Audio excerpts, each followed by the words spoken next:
Good evening, everyone. My name is Ware Harmon, and I'm the Executive Director of Town Hall Seattle. On behalf of our staff and our friends at LA Bay Book Company, it's a pleasure to welcome you to tonight's presentation of Susan Orlean in conversation with Leigh Calvez.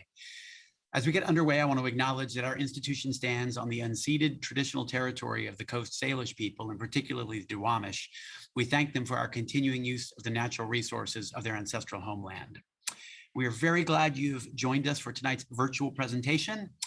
I stress virtual because there are also live events coming from our building, but we're fortunate to have Susan joining us over the internet tonight. So at any rate, this evening's performance program will run around 60 minutes all in, including Q&A. To submit your question, please enter meet.ps/Orlean or scan the QR code right now on the screen with your smartphone. We'll drop this link in the chat, and later on, we'll remind you where to go when it comes time to Q&A. We can't guarantee we'll be able to address every question, but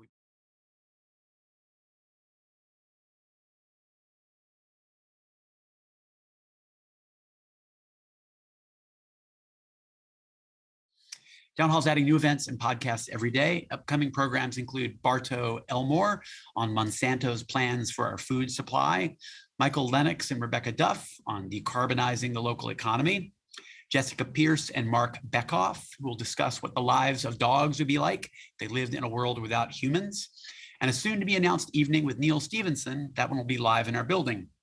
If you can't get enough of animals, you won't want to miss our soon-to-launch podcast, Beasts of Seattle. From orcas and salmon to dogs and Bigfoot, host Samantha Allen offers a deep dive into the creatures that fill our city with life. You can visit our website to join our email list and get the latest updates as more programs are added throughout our season. Town Hall's work is made possible through your support and the support of our many sponsors. As part of our Arts and Culture series, this event is supported by, get ready for it, For Culture, Arts Fund, the City of Seattle's Office of Arts and Culture, and the Washington State Arts Commission. Finally, Town Hall, though, is a member-supported organization, and I want to thank all of our members for joining us tonight. If you share Town Hall's vision of a community energized and empowered by questions of politics, science, and culture, please consider joining us by becoming a member as well. And I know I just said finally, but now I'll say lastly, you'll definitely want to dive deeper into tonight's topic by purchasing a copy of Susan's book. And the quickest way to do that is to visit the link in the chat below, which will take you directly to our friends at LA Bay Book Company. And you've heard me opine many times on why it's important to buy from local booksellers. And so I urge you once again to make that smart choice. And with all of that, you likely know Susan Orlean from her writing with The New Yorker, where she's been a staff writer since 1982. Her writing has also appeared in Vogue, Rolling Stone, Esquire, and Outside, as well as The Medium, where she has a weekly column. Beyond periodicals, Susan runs a book club on Literati and writes for television, including How To with John Wilson, that's on HBO, and a forthcoming adaptation of the library book. You likely also know Susan as the New York Times bestselling author of, I think, 7, but it may be 8 books, including 2011's Rin Tin Tin, 2018's above-mentioned The Library Book, and 1998's The Orchid Thief, which was the inspiration for the Academy Award-winning film adaptation. Leigh Calvez has worked as a scientist, naturalist, nature writer, and teacher. Her writing has appeared in Smithsonian, High Country News, the Christian Science Monitor, and the Seattle Times, many more. She's also the author of the New York Times bestseller, The Hidden Lives of Owls, and the award-winning The Breath of a Whale. Susan's latest book, On Animals, is the subject of tonight's discussion. Please join me in welcoming Leigh Calvez and Susan Orlean. Thank you. I'm really happy to be here. As am I. Thank you so much. So let's get started. So nice to meet you, Susan. I followed your work for years and I've always enjoyed it. To get us all on the same page this evening, would you give us a quick summary on animals? Absolutely. This is a collection of stories that I've written over several decades that have at the heart of the story an animal or animals. They range in terms of species, in terms of settings, in terms of location, and certainly they range in terms of what the purpose of the story is all about. But I've begun to realize that over the decades of my career, it's a subject that I've returned to over and over again, and that it interested me to bring these stories together and create a whole that was perhaps greater than the sum of the parts, to provide readers with a sort of journey into the alternate universe of animals. Well, I think you accomplished that goal. um, how could you tell us a little bit about how this book came about?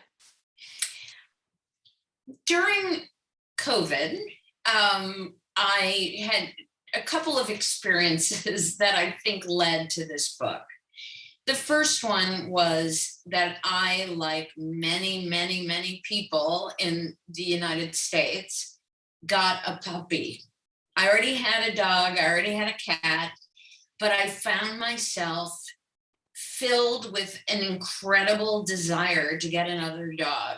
And so many people I knew, among my friends, everybody got a dog for whatever reason. And I think there are a number of reasons that we were all yearning for the comfort of an animal. We had the idea in our mind that we would be home a lot. It would be a great time to get a new dog. Who knows?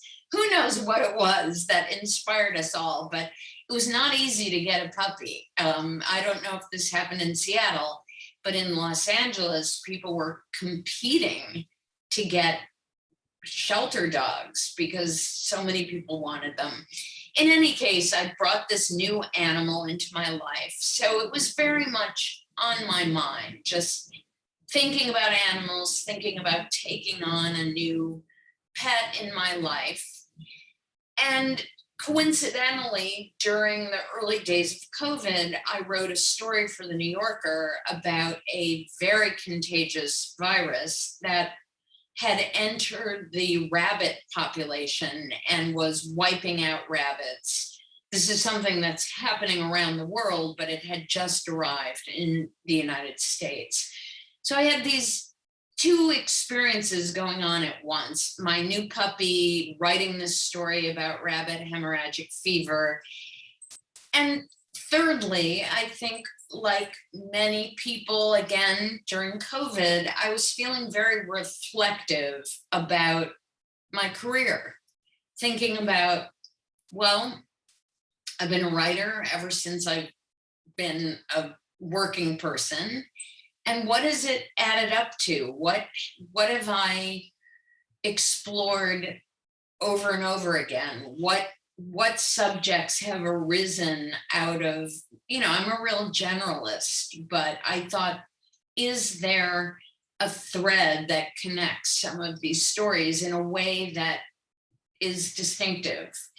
And it was obvious to me immediately that it was animals that I had written. And I sat down and immediately started tallying it up, and it did not take me very long to realize that I had a book's worth of stories that I had written over the years, and that it seemed to me that they each enlarged the others, that having them together had an effect of making each story resonate in a different way. And it sort of called out to me to put it together as a collection. Very good. I'm so glad to hear that, because it gives a silver lining to this struggle that we've all been in for the last year and a half. So that's really good news. I like that. Yeah, well, I think it was, for me and for many people I know, a very reflective time, and a time when, not always for the best reasons, but it certainly made me think about what's important to me and what do I care about, and what are the things that matter in my life. So I actually thought that aspect of this time was really worthwhile and yielded some interesting answers for me, for sure.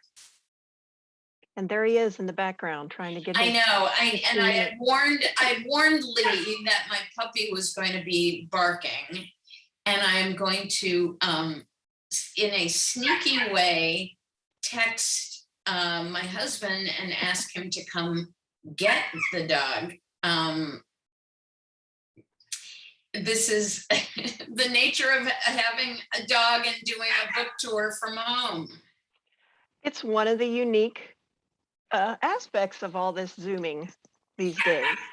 Well, yes, I think people get to see your life in a very real way. And Yeah. the other day I was on Zoom and doing an event, and my son just walked in and said, "Do we have anything for lunch?" And I thought, well, all right, this is real life. Can't pretend otherwise. Yeah. Great.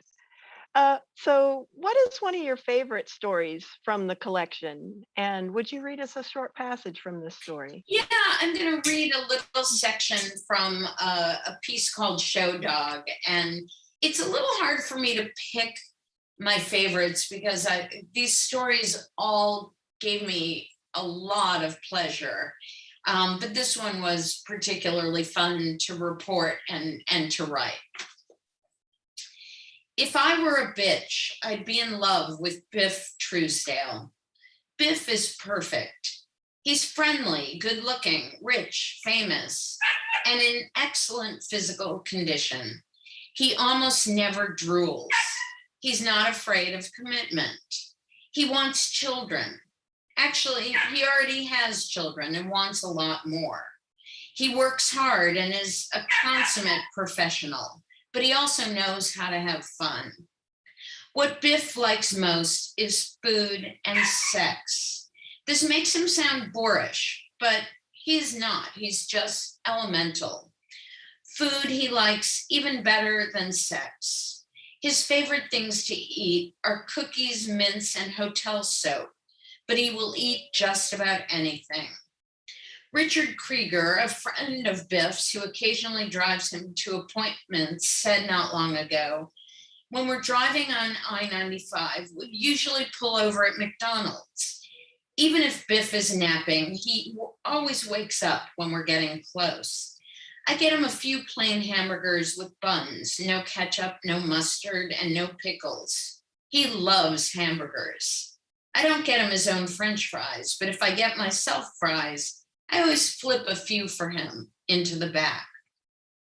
Whenever you're around Biff, while you're eating something he wants to taste, cold roast beef, a Wheatables cracker, chocolate, pasta, aspirin, whatever, he will stare at you across the pleated bridge of his nose and let his eyes sag and his lips tremble and allow a little bead of drool to percolate at the edge of his mouth until you feel so crummy that you give him a taste. This routine puts the people who know him in a quandary because Biff needs to keep an eye on his weight. Usually he is as skinny as Kate Moss, but he can put on 3 pounds in an instant. The holidays can be tough. He takes time off at Christmas and spends it at home in Attleboro, Massachusetts, where there's a lot of food around and no pressure and no schedule, and it's easy to eat all day. I loved that one. I really loved that. And it's a really good showcase of how you're able to paint your characters. I've always enjoyed that about your writing. Such really good characterization, and just, yeah, I can see thank you. I just can see them then. Well, this was a real challenge because, of course, I had gone into it thinking I'm going to profile this dog. I was very curious to know what a show dog's life is like, since they really live like a supermodel. They have to watch their weight. They have to be clean all the time. Their nails have to be trim. And I thought, is he still a real dog? Does he still behave like a real dog? And I wanted to try to characterize him as an individual. Well, of course, a dog is a dog, and a dog can't talk. And my rather mad desire to kind of connect with him the way you would connect with a person you're profiling became very clear to me early on that this was not going to happen, and that I had to try to draw from my observations of him a sense of what he was all about. Well, it's very impressive and a skill that I will be working on with you and as an example. One of the things that I found so interesting about On Animals is the wide variety of topics, as you mentioned, from show dogs to African lions to farm animals. And I wondered, how do you choose your topics? How do you find your subjects? And what do you need going in that grabs your interest? I have the luxury of generally getting to write about what I'm interested in. So I don't cover a beat. I don't look for breaking news or stories that are somehow headline grabbing. I find these stories in many cases through pure serendipity. Someone will mention something. I'll read something in the paper. I'll come across a sign on a telephone pole. In the case of Biff and doing the profile of the show dog, it was a little different because I always would watch Westminster Dog Show. And in the course of, as we were getting closer to Westminster, I just began thinking, wow, I wonder what it's like to be a show dog that's worth thousands and thousands of dollars. And I wonder if they have fun like a normal dog. Do they chase balls and do they roll in mud and or do they have to always be on? Mm-hmm. So that was a story that emerged out of an existing curiosity. And then I made some calls and asked people, who's the real contender at Westminster this year? Who's going to win? Because I want to write about a top show dog. I wrote a lot in this book about my own experiences having animals, not so much my dog and cat, but the time period when my husband and I were living on a farm and I had chickens, I had ducks, I had guinea fowl, I had geese, I had turkeys, we had cattle, and we had a lot of animals. And so the book is really bookended by these two sections that are very personal about my experience sort of growing up and becoming an animal lover and moving to the farm. And then the second half of the sort of end section of the book about those few years that we lived there full time and where I was sort of learning what farm life felt like. And then eventually when we left the farm and sold it. Yeah, I was fascinated by the tiger lady, the lost dog, the girl with the pigeons, the racing pigeons, just the wide variety that you cover. And on the continuum of animal books, there's such a wide variety, from wild animal books about golden moon bears or white rhinos or wild owls to the other end of the spectrum for domestic animals like horses and cats and dogs, alpacas. And your work in this book to me, seems to fall right in the middle. Like you're covering the interface between animals and humans and how animals affect humans' lives. And it seems like it's your niche. It's like, how did you come about carving this niche for yourself? It's very much your voice, and it's very much this between space that you're covering.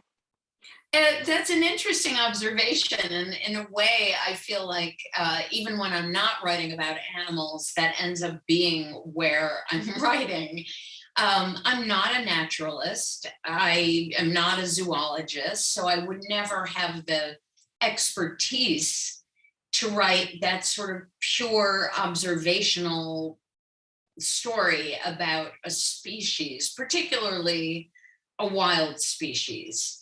And honestly, my interest always goes to humanity and who are we and how do we behave, and in this case, how do we behave in relation to this alternate universe of species that are not humans.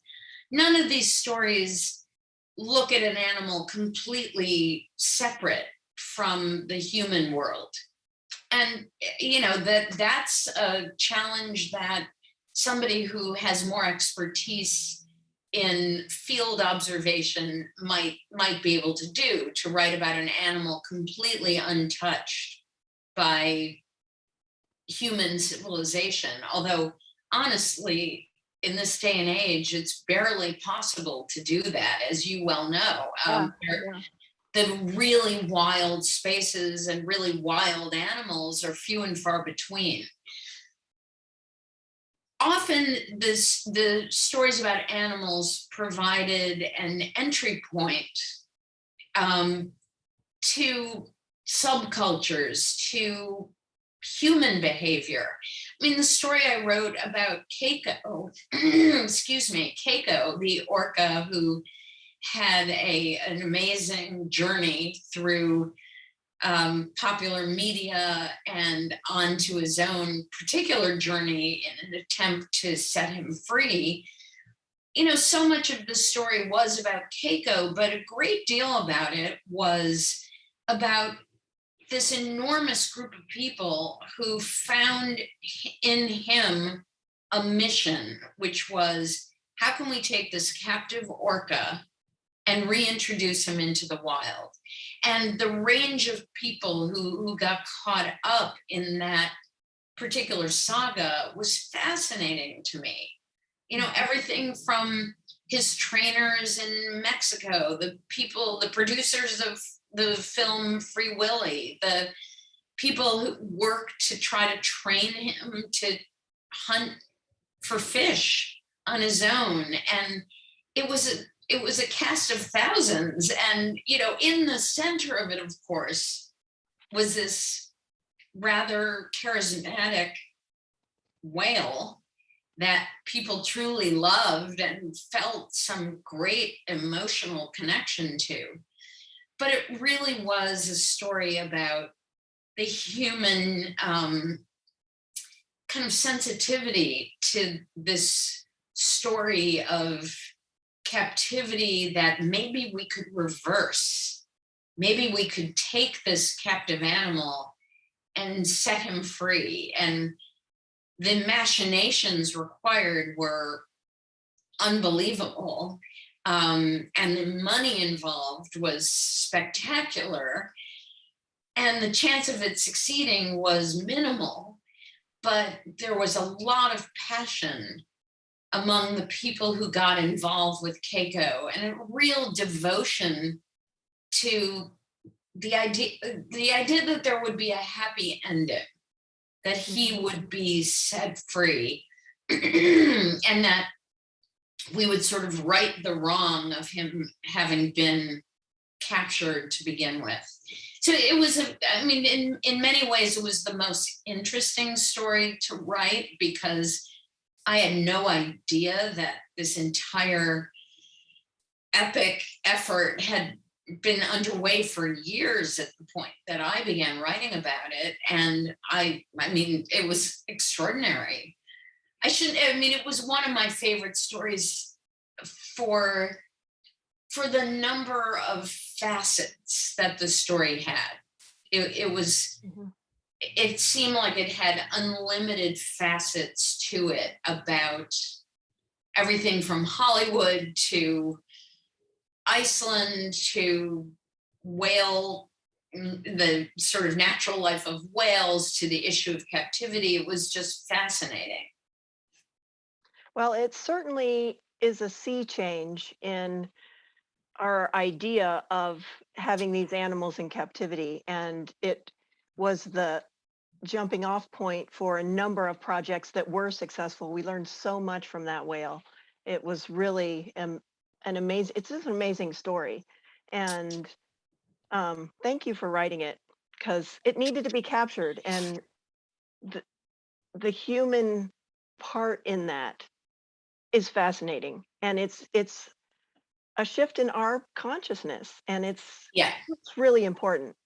Well, and I think we've seen an enormous change, which I welcome wholeheartedly. And I think there's a certain humility that we've acquired, which is to appreciate the fact that it doesn't matter how smart we are, how much money we can throw at this, there's a fundamental problem with captivity. And that we can't solve captivity. It is what it is. You are keeping a wild animal captive, and there's no way to solve it. And I think that we've come to understand that in the last decade in a way that we really hadn't. Yeah, I agree. Yeah, it's a fascinating story. Another one that was probably what quite, I would think, difficult to write about was the lions and the cubs being raised just a pet and then taken to areas to be hunted. Yeah, and that was a really sobering story, and it was an education for me. I think that it is a human impulse to be attracted to animals. It's a human impulse. If someone says, "Would you like to pet a lion cub?" Most of us would say, "Yes. Oh my God, this is like the most forbidden notion in the world, to touch a predator that could easily kill you." Mhm. And I went into this just as much innocent as anybody in the implications of participating in something like that. And it's a very common thing. I mean, I wrote in this story about South Africa, but it happens in this country too. Mm. And before I did this story, I was at a county fair in upstate New York, and they had a little petting zoo. And for $10 extra, you could have a lion cub in your lap. Wow. So this isn't just something that takes place in South Africa, but it was certainly pioneered there, and it was a very successful business. People loved the chance to hold a lion cub, and when a lion is a baby, it's not going to hurt you. You can handle it the way you would handle a puppy. When they get a little older, that is no longer the case. So you've got this kind of commercial pressure to produce lots of baby lions, and they age out of that petable stage fairly quickly. I mean, they grow fast, and once they're about 6 months old, they're dangerous. So they can't be handled that way anymore. Well, I think most people, had never done the math about that and never thought, well, except what happens then?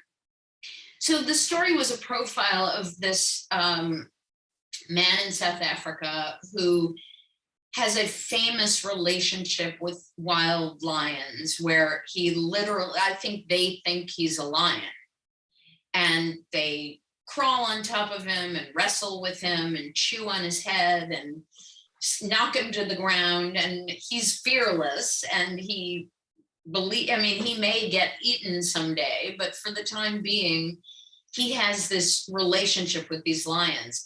And these lions had been cubs that were in a petting zoo, a petting facility at a lion park in South Africa. And he grew very attached to them.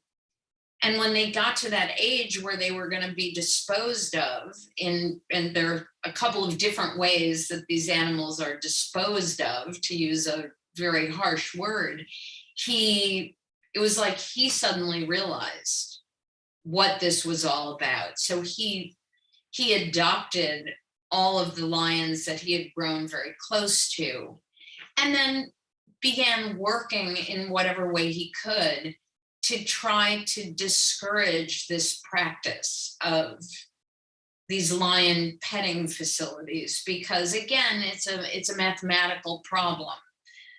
You can't have a continuous supply of little adorable lion cubs, because they turn into big lions that need somewhere to live. And our problem is we don't have habitat.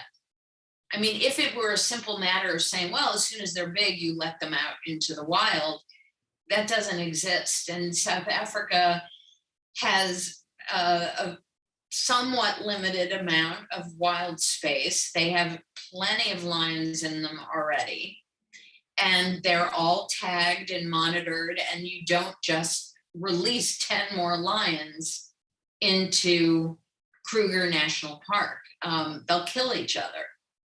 So it was an incredible education for me, and fascinating story that, besides the amazing thing of watching this guy rolling around on the ground with these full-grown lions, which honestly, the entire time I was having a heart attack, because it just doesn't look normal to see somebody rolling on the ground with a 600-pound lion.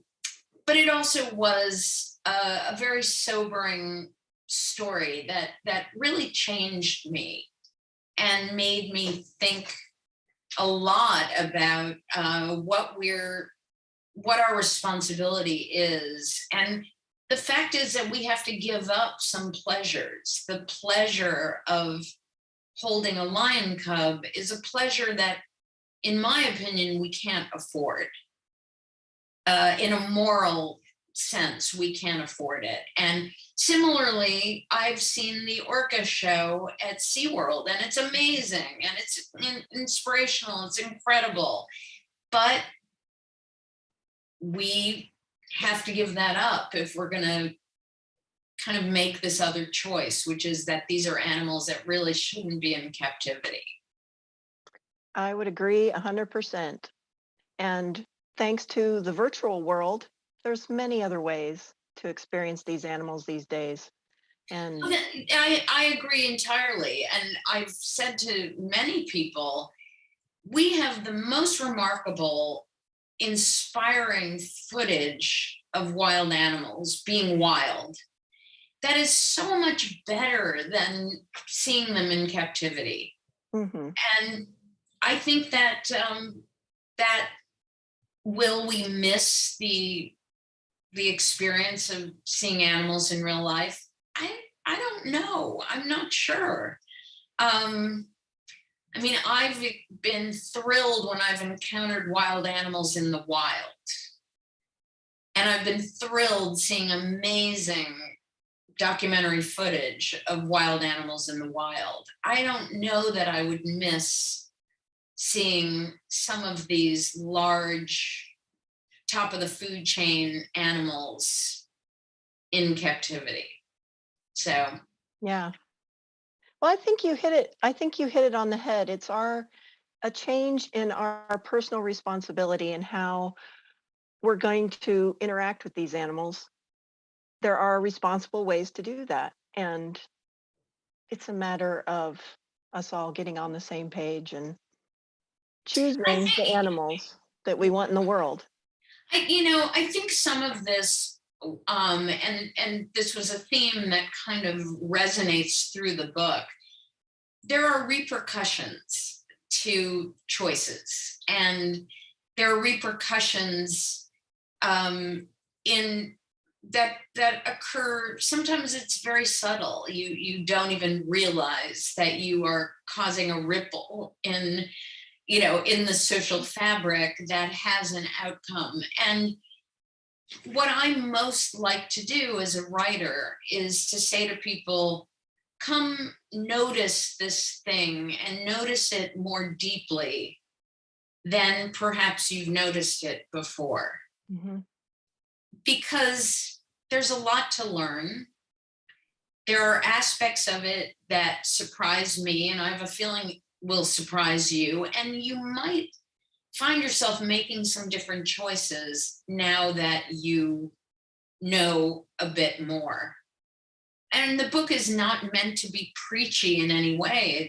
It's absolutely not. It's these are journeys into these stories, but I came away from each one of them changed. Mm-hmm. A little bit in each case, a lot in some of the other cases, but each story resulted in me seeing the world in a different way, seeing animals in a different way, appreciating the complexity of our interaction with them in a different way. I think you were highly successful. I think the whole book Thank is you. wonderful. And I really appreciated your balanced reporting on it because you're not preachy at all. And I just find that really fascinating. And I learned a lot from it. Why do you think it seems to me like animal books are becoming more popular these days? Why do you think that is? First of all, I think that we've grown in that particular sort of subgenre of nonfiction to really bring a writerly eye to the subject of animals. I think in the past, there were certainly people who did a good job writing about animals, but I think that we've developed more and more writers who are writing about the natural world with the sophistication and artistry that is really fresh and new and has made those books interesting to people who don't even think of themselves as animal people. Mm-hmm. I mean, I would certainly hope that my book would appeal to someone who doesn't necessarily identify themselves as an animal person, because that they're just a person who's interested in reading literary nonfiction. And I do think that there have been many books over the last 5 or 10 years that have taken on subjects of animals and the natural world with that journalistic and literary approach.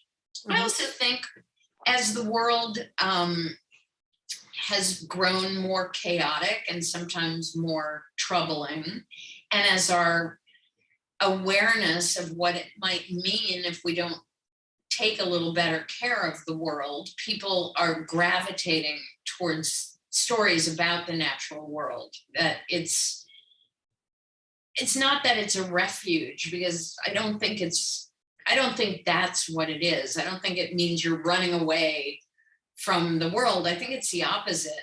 I think it's an appreciation for the fact that it's all part of the same fabric. Animals, humans, we can't really look at COVID. I mean, if in fact COVID was a virus that moved from bats into people, we better start learning about bats and learning about what it means to have wet markets and to push development into wild areas. You know, this is not, that's why I would say you don't have to be an animal person to have an appreciation for the animal world, because we're living in it.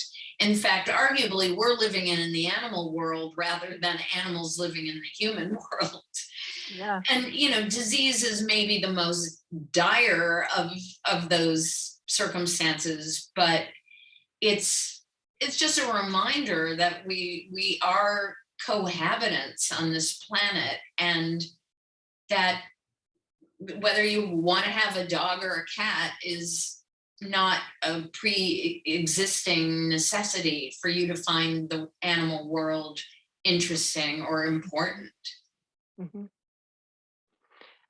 Um, it seems like in these essays you've traveled quite a lot over the years, and in your research of these studies or these essays, and I wonder if you have a story that you would like to share that isn't in the book, some experience, maybe something funny or something touching that you would like to share. Well, I would say one of the most notable encounters I had with the animal world was some years ago when I was visiting friends in Aspen, and we had gone to sleep, and we were sleeping downstairs, they were sleeping upstairs, and in the middle of the night they heard a racket in the kitchen, and they thought we were sort of poking around in the kitchen to have snacks. And I guess it was loud enough that they were a little annoyed and wanted to come. Our friends thought, well, let's just go down and say, look, what do you want?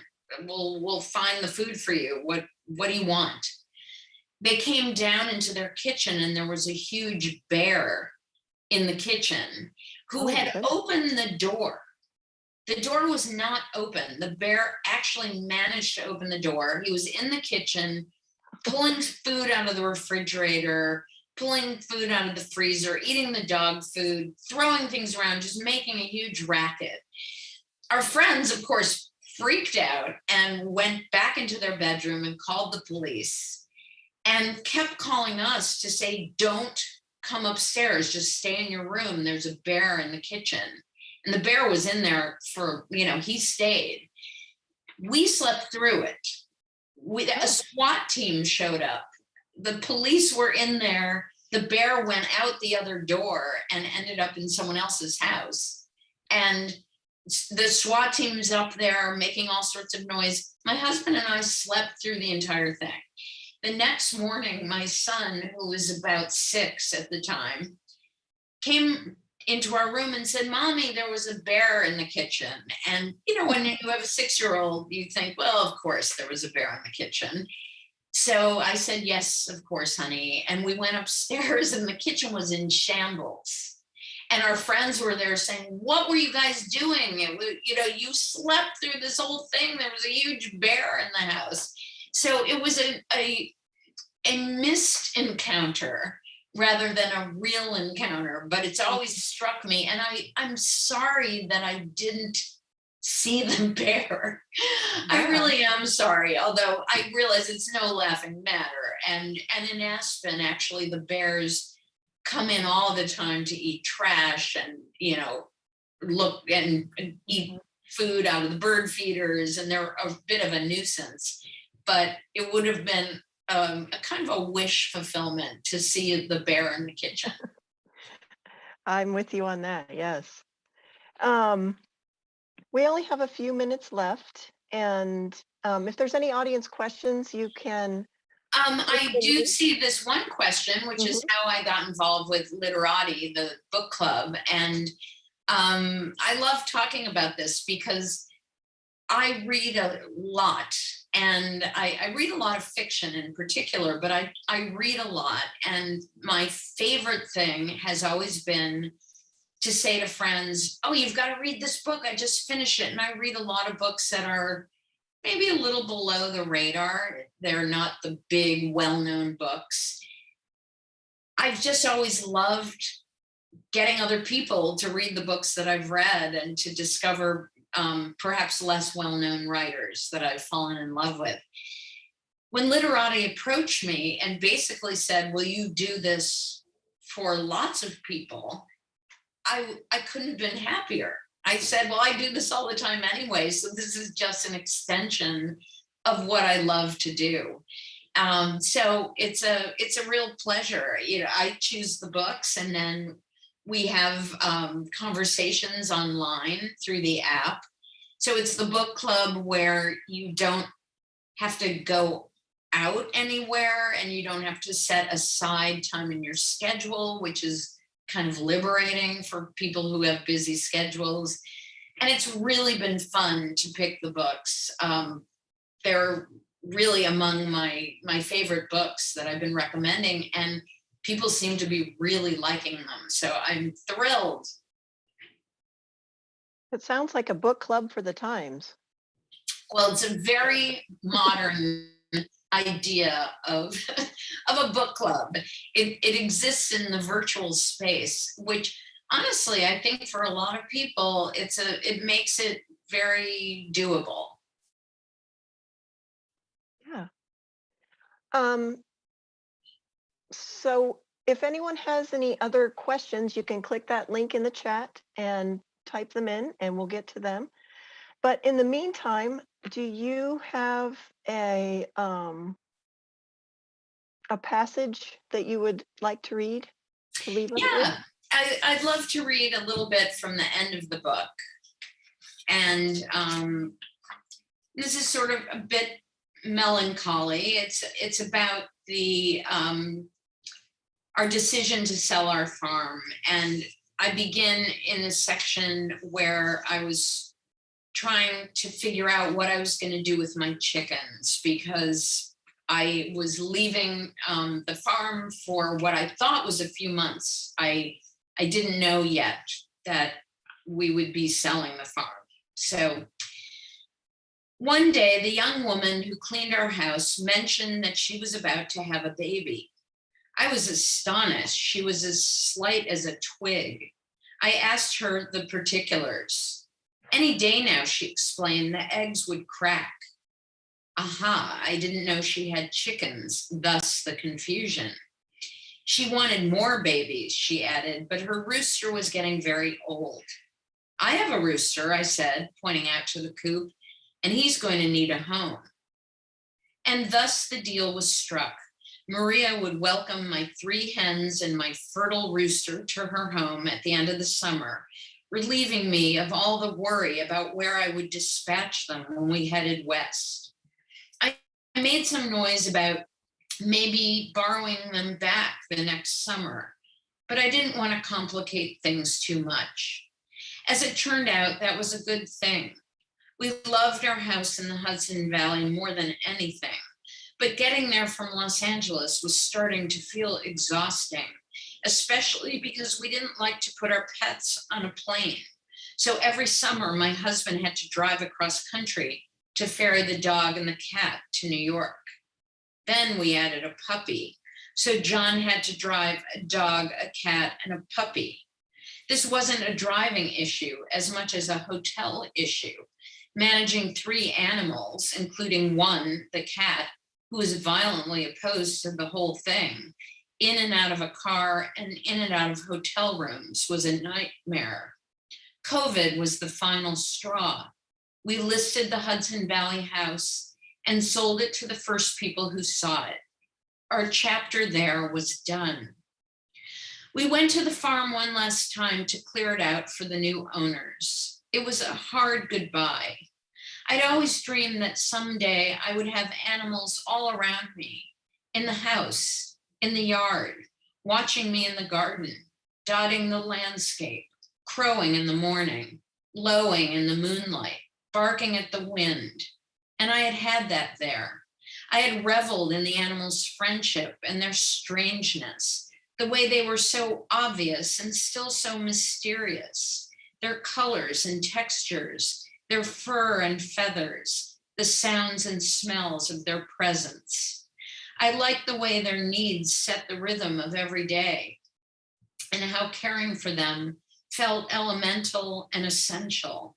Living among them as I had on the farm was just as satisfying as I imagined it would be. When the house was emptied, I took one last walk around. As I made my way through the trees and across the fields and down to where the coop had been, I collected a few things that could remind me of the farm forever, and perhaps betoken some place in my future that would feel the way it had. A piece of quartz, a pine cone, a knob of moss, and one perfect chicken feather.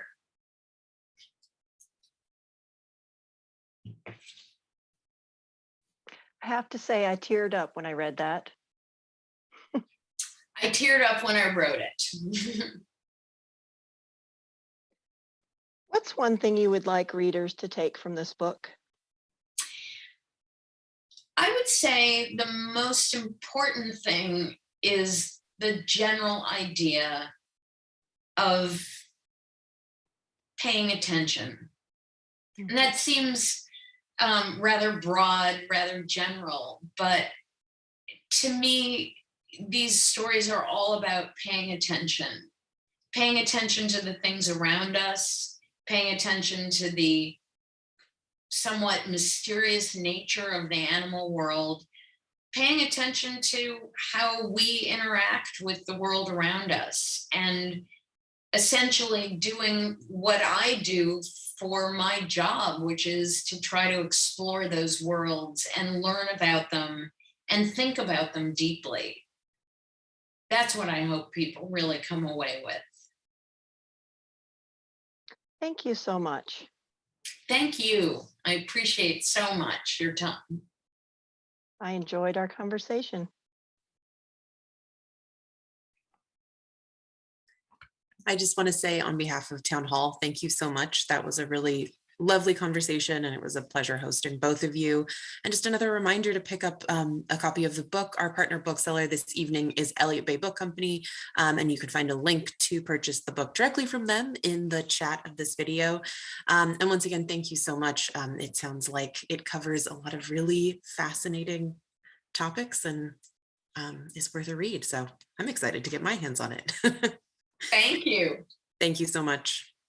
Good evening. Goodbye.